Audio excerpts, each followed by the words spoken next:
Hi, I'm Dr. Robert Cohen. Today I'm going to talk to you about how the SAT and ACT make you miss subject-verb agreement questions. Um, so they seem like they would be one of the easiest question types, right?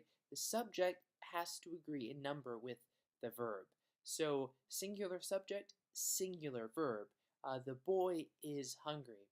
Plural subject, plural verb. The boys are hungry. Okay, so it's not too bad. For that reason, the SAT and ACT test makers have come up with 3 traps to make you miss these types of questions. The first type of trap is placing a prepositional phrase between the subject and verb. So let's see an example. Okay, the boy in the bright red shoes seems cool. This sentence is correct, okay? So what's the subject? The boy, and the verb seems. The boy seems cool. A lot of students would get a question like this wrong because they would choose the wrong verb. They would think that the subject of the sentence is shoes. And so what they would say is, the boy in the bright red shoes seem cool. As if the shoes seem cool. But the shoes, they're not the subject of the sentence. The boy's the subject.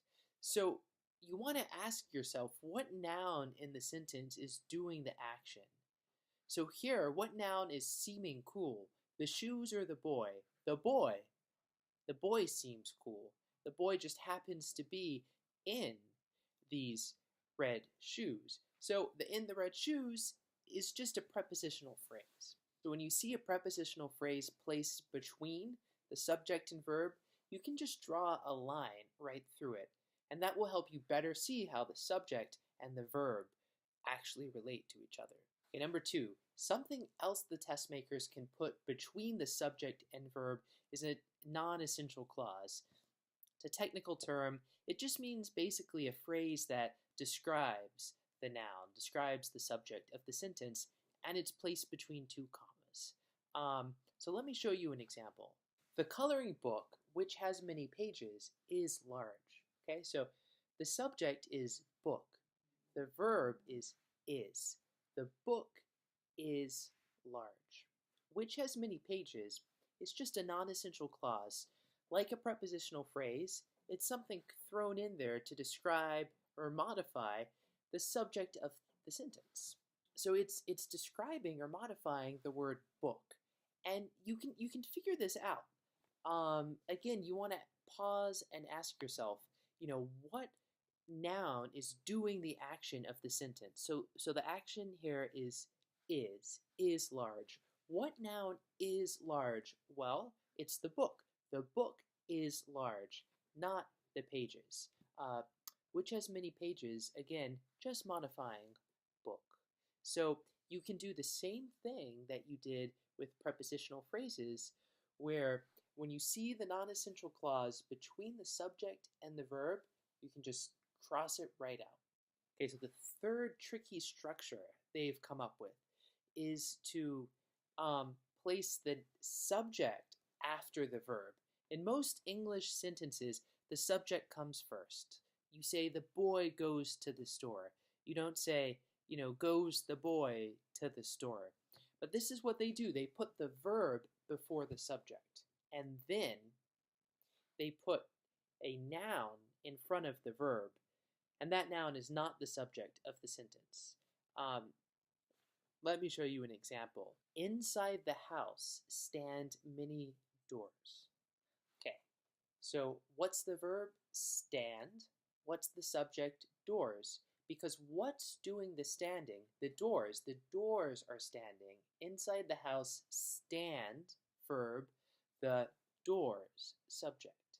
But you see how the verb comes before the subject, and that's not very common? And then before the verb, you see they've placed this prepositional phrase, inside the house. So a lot of students, when they first read this, they're going to think that the subject is house, because house is right next to the verb. So they're going to say, inside the house stands. The house stands. But that's wrong, because it's not the house that's standing. Again, it's the doors. So you always have to ask yourself, what is the subject of the sentence? Which noun is doing the action? And that's the noun that has to agree with the verb. So 3 takeaways from this. Always be on the lookout for these structures. If you see a prepositional phrase or non-essential clause, between the subject and the verb, you can just cross them out.